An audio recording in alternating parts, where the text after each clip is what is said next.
बिस्मिल्लाहिर्रहमानिर्रहीम एंड अस्सलाम वालेकुम। मेरे देखने वाले सदा खुश रहें। क्या आपको पता है हम इस गिलास की मदद से घर भर की रोटियां गोल गोल बना सकते हैं। क्या आपको पता है इस पैम्पर को अगर हम चूल्हे पे रखें तो क्या होगा, जो कि हमारे लिए बहुत ज़्यादा यूज़फुल है। अगर सब पिज़्ज़ा घर में खाते हैं और पिज़्ज़ा जो है ये 3 टांगों वाली टेबल हमारे लिए कितनी ज़्यादा जो है यूज़फुल आज मैं बताऊँगी। घर में माशाल्लाह से सबके बच्चे हैं और बच्चे मेरे बेटे की जो ज़िप उतर जाती है, आज मैं हल बताऊँगी कि ज़िप उतर जाती है तो आपने क्या हल करना है। साबुन सबके घर में बच्चे हैं और साबुन बहुत ज़्यादा इस तरह से ज़ाया होती है और इसका भी मैं बताऊंगी कि साबुन बिल्कुल भी अब ज़ाया नहीं होगी। चलिए बढ़ते हैं टिप नंबर 1 की तरफ। ये माशाल्लाह से सबके घर में पिज़्ज़ा आता होगा और सबका हर घर का पसंद है। तो ये 3 टांगों वाली जो टेबल जो है किस कदर यूज़फुल है आज मैं आपसे शेयर करूँगी। ये 3 टांगों वाली जो है आपने इसको बिल्कुल भी नहीं फेंकना। किचन में खड़े हैं, काम कर रहे हैं और आपने मोबाइल देखना है तो आपने इस तरह से रख देना। यकीन करें बहुत ज़बरदस्त है। पढ़ते हैं टिप नंबर 2 की तरफ। मेरा माशाल्लाह से बड़ा बेटे हैं, ये छोटा वाला भी बेटा है। तो जब भी वो पैंट पहनते हैं तो ज़िप इस कदर लूज़ है तो ये जैसे पहनते हैं तो ये ज़िप जो है बार बार उतर जाती है, जो कि बहुत ज़्यादा मतलब शेमफुल होता है इन बच्चों के लिए। तो आज आपने इसका भी ज़बरदस्त आइडिया मैं आपसे शेयर करूँगी, चाहे बड़े बच्चे हों या घर में छोटे बच्चे हों। तो आपने just hair band hair band ले लें आप, जो रबर बैंड होता है आपने उसकी तरफ से एक से दूसरे के अंदर आपने इस तरह से रबर बैंड को डालना है और इस तरह से आपने बटन की मदद से इस तरह से बटन में हैंग कर देना। यकीन करें बिल्कुल भी जो है इसकी ज़िप नहीं उतरेगी। है ना ज़बरदस्त आइडिया। आपने ज़रूर मुझे फीडबैक देना है कि कैसी लगी। आते हैं नेक्स्ट टिप की तरफ, जो कि बहुत यूज़फुल है हर घर की। आपको पता है किस कदर महंगाई हो गई है और बच्चों के घर में हर बच्चा जब स्मूथ होता है तो साबुन किस तो आपने साबुन की बचत करनी है कि आपने नीचे स्पंज रखता है ना, इस तरह से आपका जो है बहुत कम ज़्यादा जो है नहीं होगा। जितना भी साबुन जो होगा वो सब स्पंज में ये इस तरह से गिर जाएगा। तो आपने क्या करना है, स्पंज जो है नीचे वाला इस तरह से सेंक को साफ़ कर देना है। इस तरह से आपका साबुन बिल्कुल भी वेस्ट नहीं होगा। फिर उसके नीचे वाले ऊपर वाले आपने साइड पर साबुन रखना और नीचे वाले साइड से जो है आपने इस तरह से बेसन को हाथ के हाथ साफ़ कर देना है। इस तरह से आपका जो है बेसन वाला वॉश बेसन जो है any time neat and clean भी रहेगा। अगर साबुन गिर भी जाए तो बिल्कुल भी गंदा आपका साबुन नहीं होगा। है ना ज़बरदस्त आइडिया। और इस तरह से क्लीन अपने घर को रखें, अच्छी बात होती है। आते हैं नेक्स्ट टिप की तरफ, जो कि है दूसरा यूज़फुल आइडिया है। ये वाला साबुन दूसरा स्टैंड है जहाँ पर जो है मैंने ये मेरा अपना पर्सनल सोप है, तो ये भी मेरा वेस्ट हो जाता है जब भी हम गीला इसमें रखते हैं, क्योंकि बच्चे जो है ये भी इस्तेमाल करते हैं।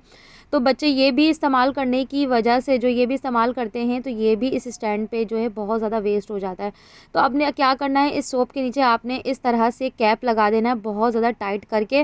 तो इस तरह से स्टैंड के नीचे इस कैप रहेगा तो पानी जो है इस तरह से नीचे गिरता रहेगा, पानी बिल्कुल भी जमा नहीं होगा और इस तरह से मेरा सोप भी बिल्कुल भी वेंट नहीं हुआ, क्योंकि स्पेशली जो बहुत ज़्यादा महंगे साबुन है तो बहुत ज़्यादा अफसोस होता है।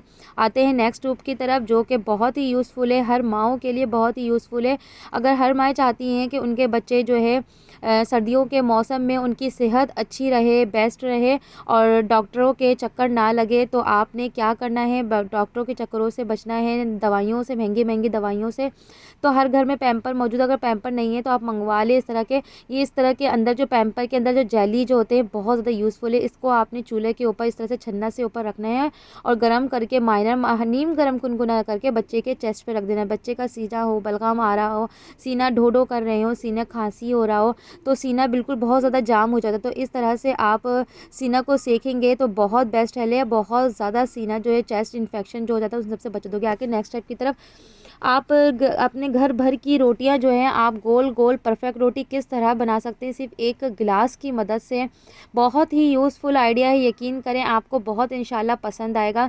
या मैंने 10 मिनट के लिए आटा गूंद के मैंने इस तरह से छोड़ दिया था रेस्ट पे। फिर उसके बाद जो है आपने गिलास की मदद से, गिलास में आप लगाने से पहले सबसे पहले जो है मैं भूल गई थी, गिलास में आपने सबसे पहले इस तरह से खुश्की लगानी है। देन उसके बाद आपने, अगर आपके पास इस तरह से लंबा गिलास नहीं है तो शॉर्ट गिलास भी बहुत चल रहे हैं, आप उस गिलास से भी इस्तेमाल कर सकते हैं।